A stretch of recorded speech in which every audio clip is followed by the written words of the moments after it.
The conclave of eternal voices had been operating under the same fundamental assumption for approximately 47,000 years, which in cosmic terms was practically yesterday, but in bureaucratic terms might as well have been eternity. That assumption, carved into crystalline datasheets and burned into quantum archives across 16 different star systems, was magnificently simple. They had catalogued every dead language in the known universe, and they were very, very proud of it. The temple station of voices hung in the darkness between sectors like a monument to organized pedantry, its architecture a grotesque marriage of ancient religious aesthetics and cutting-edge translation technology. 17 different species had contributed to its design over the millennia, which explained why certain corridors defied basic geometry and why the bathroom facilities remained a mystery to anyone visiting for the first time. The station processed approximately 4 million linguistic requests per cycle, maintained archives on 63,000 extinct civilizations, and employed a staff of 800 translation priests who took their jobs with the kind of seriousness usually reserved for bomb disposal experts and tax auditors. High Translator Vexthalon had been one of those priests for 312 years, which meant he had forgotten more about dead languages than most species would learn in their entire evolutionary history. He was a Kethrix, which meant he possessed 8 eyes arranged in 2 curved rows, scales that shimmered an irritating shade of bureaucratic purple, and a sense of superiority that could fill a small planet. Each morning, Vexthalon performed his devotions before the archive, recited the 17 sacred protocols of linguistic preservation, and firmly believed that the universe operated according to predictable, well-documented rules. This particular morning cycle, however, the universe had prepared something special for Vexthalon, though he did not know it yet. He was reviewing reports in the Chamber of Perpetual Documentation when his assistant, a gelatinous blob named Coolform, who communicated through color changes and exasperated sighing sounds, oozed into the room with news. "We have a problem," Coolform bubbled, flashing concerned orange. "We always have problems," Vexthalon replied without looking up from his datapad. "The Zentarii delegation is upset about our classification of their Third Dynasty dialect. The Morpheus Collective claims we mispronounced their death rituals again. And someone keeps leaving food waste in the sacred archive cooling systems. This is different. It involves humans." Vexthalon's eyes all swiveled to focus on his assistant. Humans. Of course, it was humans. The species had only joined the galactic community 47 years ago, and in that cosmically insignificant span of time, they had managed to irritate, confuse, and perplex virtually every established institution. They ignored protocols, asked uncomfortable questions, and had the audacity to suggest that things might be done differently. Worse, they sometimes had good ideas, which was unforgivable. What have they done now? One of them was caught exploring the Forbidden Sector, specifically, the ruins of the first Makers in the Kelvos region. Vexthalon's scales rippled with annoyance. The Forbidden Sector was forbidden for excellent reasons, primarily that the Conclave had declared it so approximately 12,000 years ago, and changing their minds would require admitting they might have been overly cautious. The ruins of the first Makers were particularly sacred because the Makers represented the oldest confirmed advanced civilization in the known galaxy, the genetic architects who had supposedly uplifted dozens of species from primitive animals to starfaring peoples some 2 million years prior. And what was this human doing there? Tourism, theft, research, apparently. She is a linguist and archaeologist. Her name is Dr. Miriam Okafor, and according to her file, she has 17 academic credentials, has been kicked out of 4 universities for violating research ethics, and once punched a Centauri diplomat who told her women should not study dead things. Delightful. And now we have to deal with her? The council demands she appear before the full assembly to explain her trespass. They want to make an example of her. Vexthalon sighed, which in Kethrix physiology sounded like air escaping from a particularly judgmental balloon. Very well. Send the summons. Let us lecture another human about respecting boundaries they do not understand. 3 cycles later, Dr. Miriam Okafor arrived at the temple station, and from the moment she stepped through the docking port, Vexthalin knew she was going to be a problem. She was a tall human woman with dark skin, hair bound in elaborate braids, and the expression of someone who had recently endured faster-than-light travel and was prepared to make it everyone else's problem. She carried a battered field pack, wore clothes that appeared to have been through several archaeological digs without benefit of washing, and most egregiously, she had brought a thermos of something she called coffee, which she kept sipping with loud, inappropriate slurping sounds. The Chamber of Judgment had been designed specifically to intimidate petitioners. The ceiling arch 17 meters overhead, covered in holographic projections of extinct writing systems that pulsed with ominous light. The 7 judges sat on elevated platforms arranged in a semicircle, each representing a different ancient species and wearing the ceremonial translation crowns that marked their authority. The crowns themselves were technological marvels, quantum-linked to the archive and capable of processing linguistic data across 40,000 different parameters. They also looked, to human eyes at least, like someone had mixed a chandelier with a fish tank and decided to wear the result. Vexthalin occupied the central position, flanked by 6 other senior priests, Zelmora of the crystalline Shainir, Thorax Stonevoice from the silicon-based Gornath, Whisper of Distant Stars from the gaseous Vrel Collective, Mandible Speaker representing the hive-minded Chekrit, and 2 others whose names were unpronounceable by species with conventional vocal anatomy. The human walked to the center of the chamber, looked up at the assembled judges, took another slurp of her coffee, and said, "Nice place. Very intimidating. Did you hire a decorator, or is overwhelming pretension just a natural talent?" Several of the priests bristled. Vexthalin raised one scaled hand for silence. "Dr. Okafor, you stand accused of trespassing in the Forbidden Sector, specifically at the sacred ruins of the First Makers.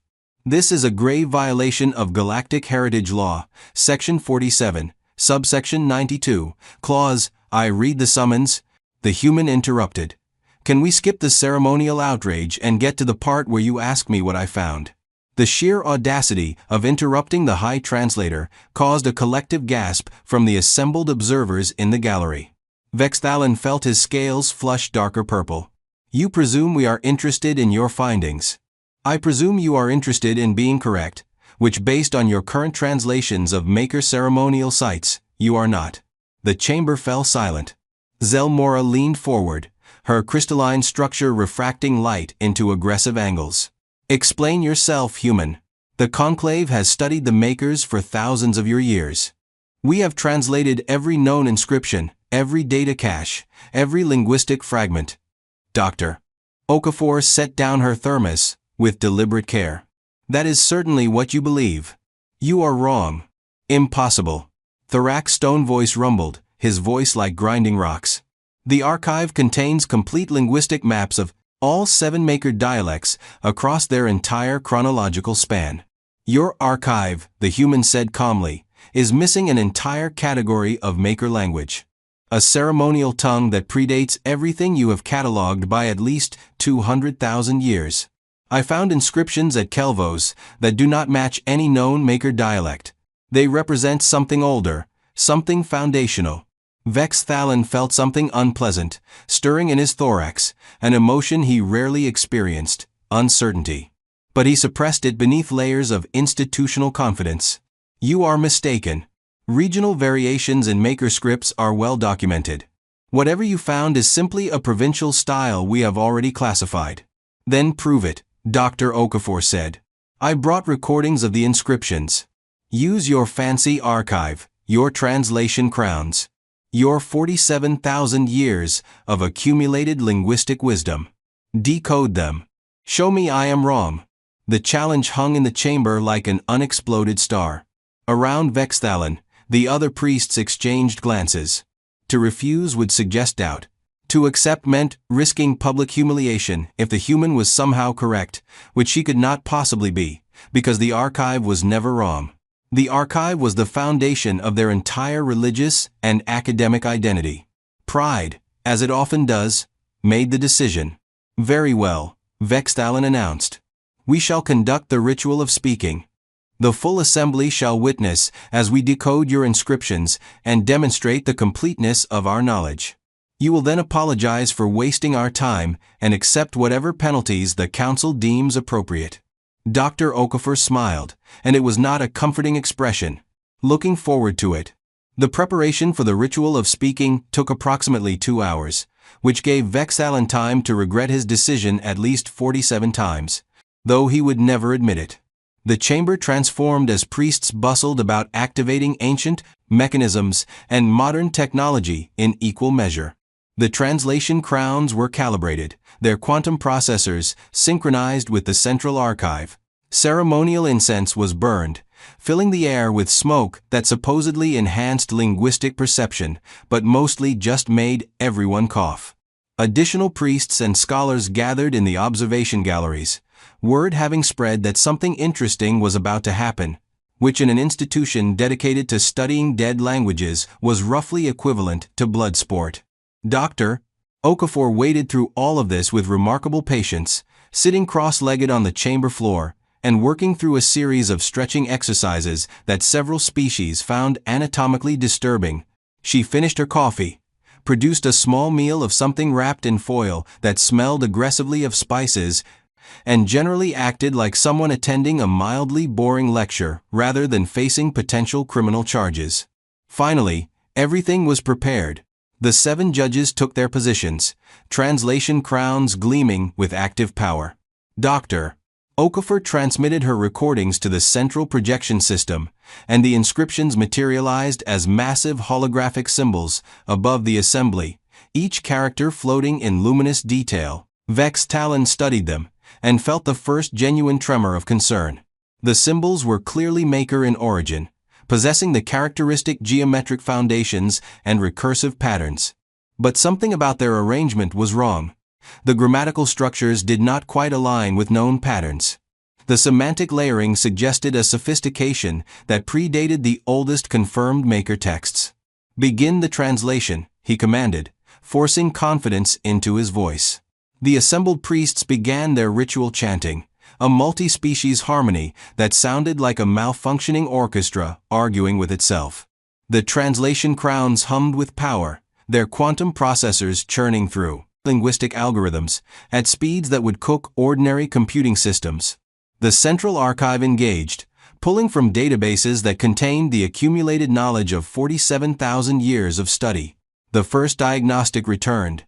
No match found. Vex'Alan frowned. That was impossible. He adjusted parameters, broadening the search to include regional variations and archaic forms. The archive processed, hummed, and returned. No match found. Around him, the other priests were experiencing similar difficulties. Zelmora's crystalline structure was flickering with confused colors. Thorax stone voices rumbling had taken on a distinctly uncertain quality. Whisper of distant stars was making agitated swirling motions. "Expand the search," Vex'Alan ordered. "Include all related linguistic families. Proto-Maker, Maker-descendant languages, contemporaneous civilizations." The archive groaned under the processing load. Minutes passed. The audience grew restless, and the result remained the same: no match found. "This is not possible," Mandible's speaker clicked. "The symbols are clearly structured language. They follow rules, but the rules do not match anything in our database." "Try comparative analysis," Zelmora suggested. "Match individual characters to known systems." They tried. Some symbols showed partial correlations to ancient Maker ceremonial scripts. But the grammar was completely different. The syntax was wrong. The morphological structures were alien, despite the familiar visual elements. It was like reading a sentence written in recognizable letters that somehow formed words that did not exist in any language. Vex'Alan felt sweat beginning to form under his scales, which was physiologically uncomfortable and socially embarrassing. Around the chamber, priests were frantically consulting additional databases, trying increasingly desperate analytical approaches. The translation crowns were producing error messages in 17 different languages, which would have been impressive if it was not deeply humiliating. 15 minutes passed, then 30.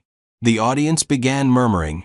Doctor, Okafor checked something on her wrist device that apparently told time, looking supremely bored. Finally, after 45 minutes of increasingly frantic efforts, Vexthalon was forced to admit defeat. "We are experiencing technical difficulties with this particular sample," he announced, which was the bureaucratic equivalent of screaming into the void. "The inscriptions appear to be corrupted or incomplete." "They are neither, Doctor," Okafor said, standing up and brushing dust from her clothes. "They are perfectly clear. Would you like me to read them for you?" The chamber fell into absolute silence. Several priests made sounds that in their respective languages meant approximately the audacity. "You claim you can translate what the archive cannot?" Vexthalon demanded. "I do not claim anything. I can simply read what is written there. Would you like a demonstration, or should we continue wasting time while you pretend your database is infallible?" Vexthalon wanted to refuse. Every instinct, every protocol, every shred of professional dignity screamed that he should end this farce immediately. But scientific curiosity, that dangerous human quality that was apparently contagious, won out. "Proceed," he said. "Doctor." Okafor walked to the center of the chamber, directly beneath the floating holographic inscriptions. She looked up at them, took a deep breath, and began to speak. The language that emerged from her mouth was like nothing Vexthalon had ever heard. It was fluid yet precise, musical yet structured, somehow both ancient and familiar. The phonemes cascaded in complex patterns, each word a small architecture of meaning. She spoke with the confidence of someone reading from a well-known text, her pronunciation clear and deliberate. And then things began happening that should not have been possible. The temple's ancient systems, dormant for thousands of years, suddenly activated. Lights pulsed in rhythm with her words. Harmonic resonances rippled through the chamber's structure. The holographic inscriptions began to glow brighter, responding to the sounds she was producing. Around the room, equipment that had not functioned in living memory sparked to life, displays flickering with unknown symbols. The translation crowns, those sophisticated pieces of technology that represented the pinnacle of linguistic processing, began screaming. Not figuratively. They produced actual auditory distress signals, as their quantum systems encountered data they could not process. Error messages cascaded across every available display. 3 of the crowns actually sparked and shut down completely, forcing their wearers to remove them quickly. Vexthalon stared in absolute horror as his own crown flooded his perception with contradictory information. The language Dr. Okafor was speaking was triggering matches across hundreds of different linguistic families simultaneously, creating pattern correlations that should not exist. The archive was identifying elements of proto-maker, pre-maker foundational structures, and a dozen extinct languages from civilizations that had no known connection to each other. And beneath all of that data, a single message kept repeating: root language detected, impossible match, temporal anomaly suspected, Dr. Okafor finished speaking and looked up at the assembled judges with an expression of mild inquiry. Clear enough? Vexthalon removed his malfunctioning translation crown with trembling hands. His voice, when he finally managed to speak, came out as barely a whisper.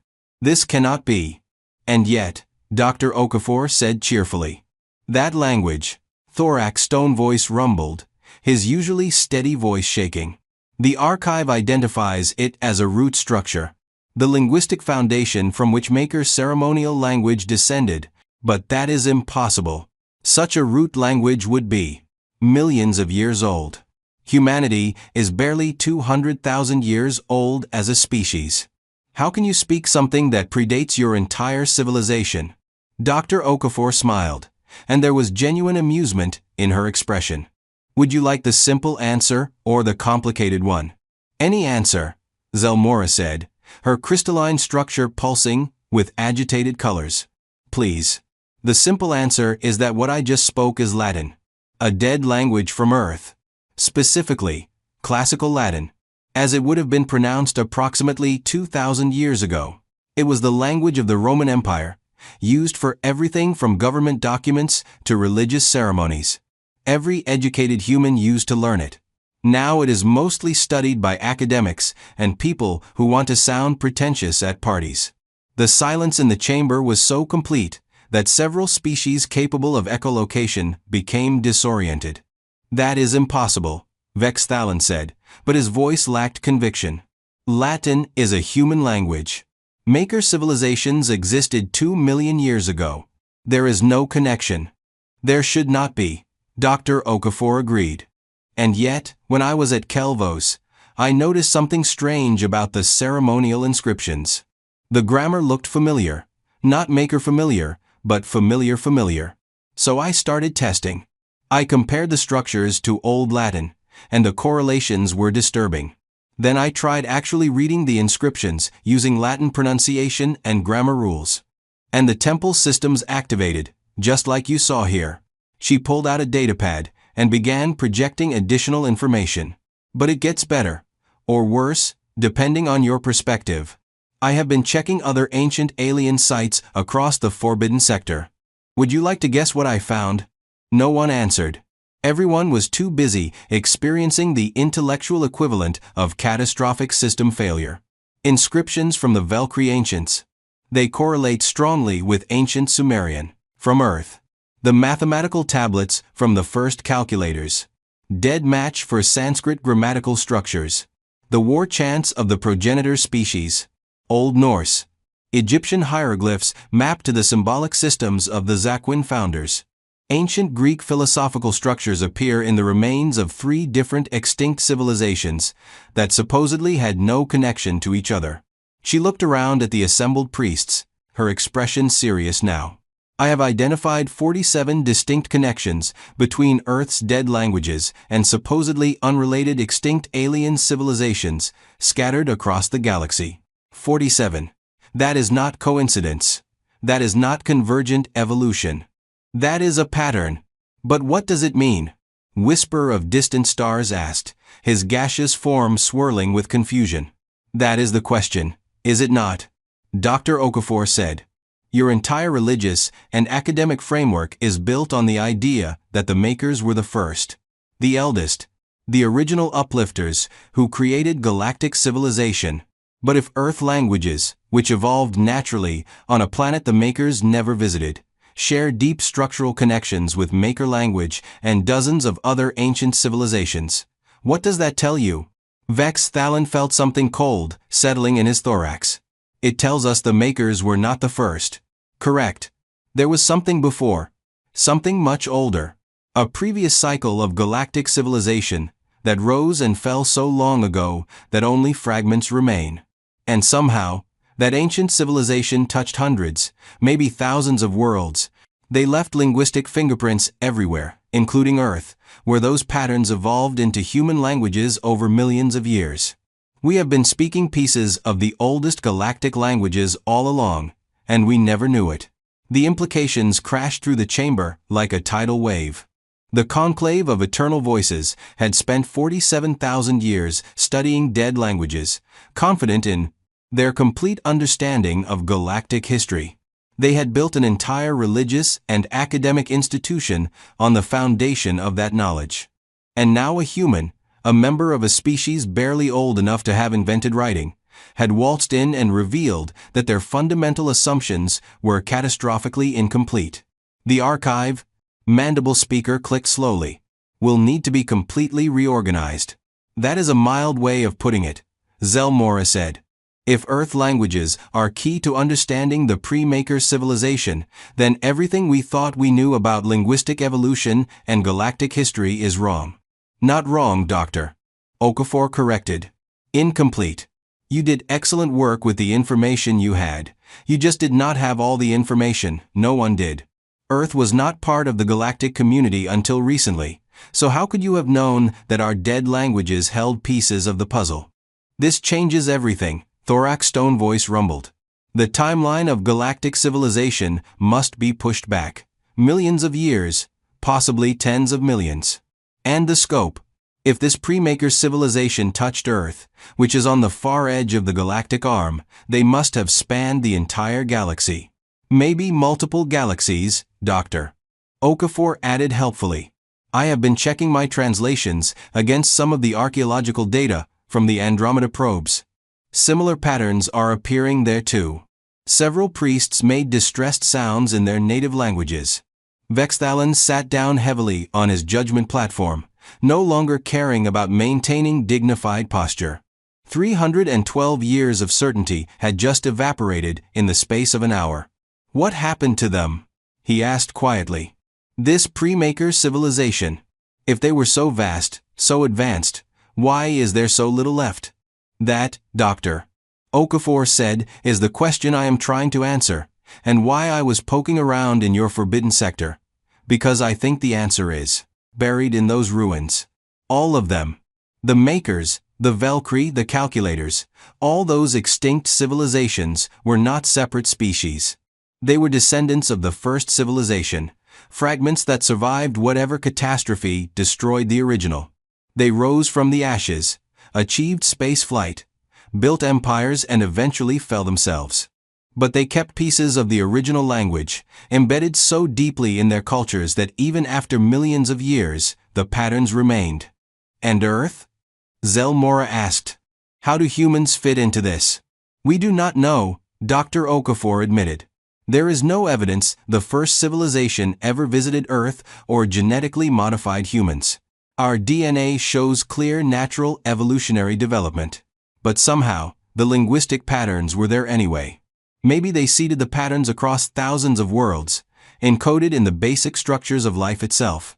Maybe there is something about how sentient minds develop language that naturally mirrors these ancient forms.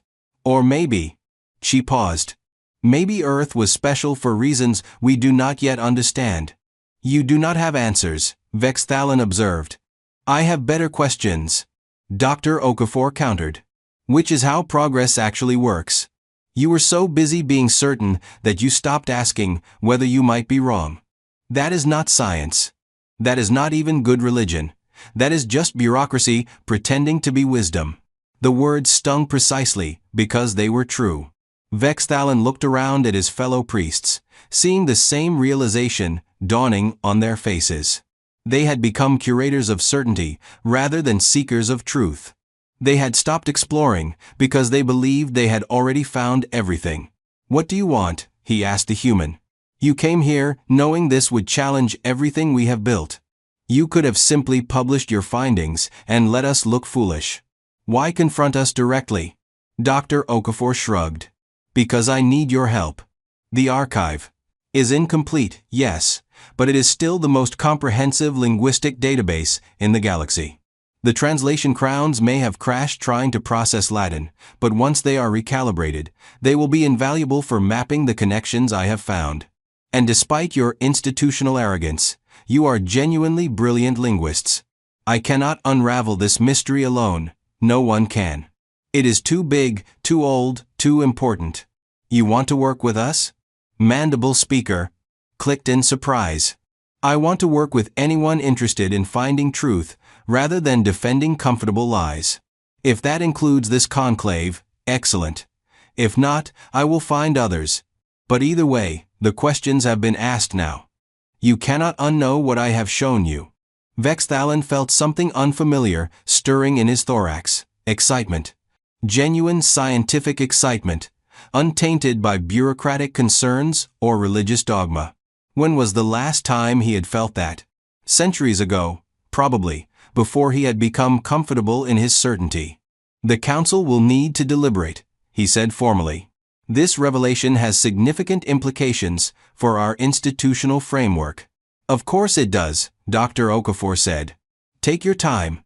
I will be at the station bar, which I am told serves something that approximates alcohol for 17 different species. When you are ready to actually do science instead of performing theatrical certainty, you know where to find me. She picked up her field pack, her empty thermos, and walked out of the chamber of judgment with the casual confidence of someone who had just overturned 47,000 years of accumulated knowledge and was completely fine with it. The deliberations took 3 days, which in galactic political terms was the equivalent of moving at light speed. The Council of the Conclave, forced to confront the limitations of their precious archive, eventually reached a conclusion that was both humbling and liberating. They needed to start over. Not completely, of course. Tens of thousands of years of linguistic research could not simply be discarded. But the framework, the assumptions, the certainty that they had achieved complete understanding, all of that needed to go. The archive would be reorganized around the new paradigm. Earth languages would be added, studied, and used as keys to unlock mysteries they had not even known existed.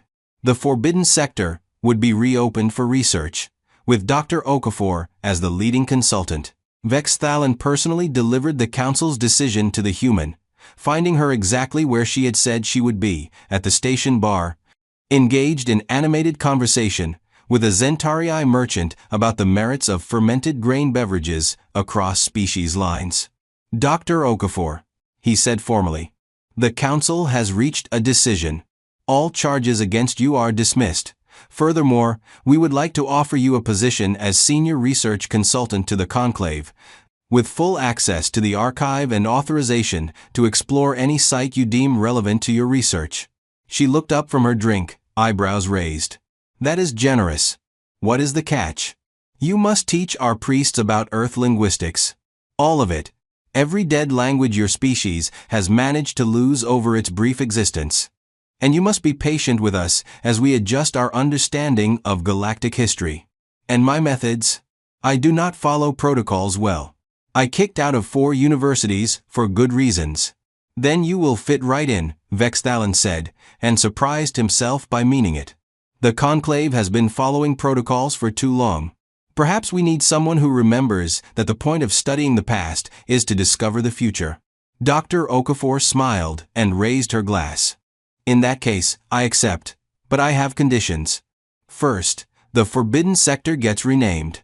Forbidden is just invitation to the curious, and off-limits is boring. We are calling it the ancient frontier. Second, I want a lab with proper coffee facilities, none of this synthesized approximation nonsense. Third, anytime the archive returns impossible match errors, that becomes our top research priority, instead of something we ignore. Agreed, Vexthalon said. Though I should warn you, integrating Earth languages into our database will take years, possibly decades. Then we should get started. And they did. The weeks and months that followed brought the kind of chaos that transforms institutions. Translation. Priests who had spent centuries in comfortable certainty found themselves students again, learning to recognize patterns they had never imagined. The archive underwent massive restructuring, incorporating human linguistic data and discovering thousands of new connections across previously unrelated extinct languages. Dr. Okafor proved to be an excellent, if unconventional teacher, her methods involving equal parts rigorous scholarship and creative profanity. The research expanded. Teams of humans and aliens working together began mapping the full extent of the pre-maker civilization's reach. The scope was staggering. Every major sector of the galaxy showed traces of the ancient linguistic patterns. The civilization had been vast beyond comprehension, spanning millions of years and thousands of species. And then, 6 months into the research project, they found something that changed everything again. Dr. Okafor had been exploring ruins on a forgotten world in what had once been called the Forbidden Sector, now renamed with her slightly sarcastic blessing. The planet showed signs of catastrophic destruction, its surface scarred by weapons that predated anything in known history. In a buried vault, protected by stasis fields that had run for millions of years, they found a library. Not a physical library, something better. A quantum-encoded archive that made the conclave's collection look like a child's picture book. And it was still active, still functional, waiting for someone who could speak the right words to activate it. Dr. Okafor spoke those words in Latin, because apparently the universe had a sense of irony. The archive opened, flooding their systems with data that would take centuries to fully process. But the first files, the index entries, told them enough. The pre-maker civilization had a name, the antecedents. They had risen approximately 23 million years ago, achieved technological singularity, and spread across the entire galaxy. They had not uplifted other species, through genetic engineering. They had done something more subtle and more profound. They had seeded the fundamental patterns of language itself, embedding linguistic structures into the basic cognitive development of sentient species across thousands of worlds. They had wanted their children, the species that would come after them, to be able to find each other, to recognize the kinship encoded in their very thoughts and words, to know they were not alone. And then something had destroyed them. The archive contained references to a threat, something from outside the galaxy, something that had forced the antecedents to make a terrible choice. They had fought, and they had lost, but they had bought time.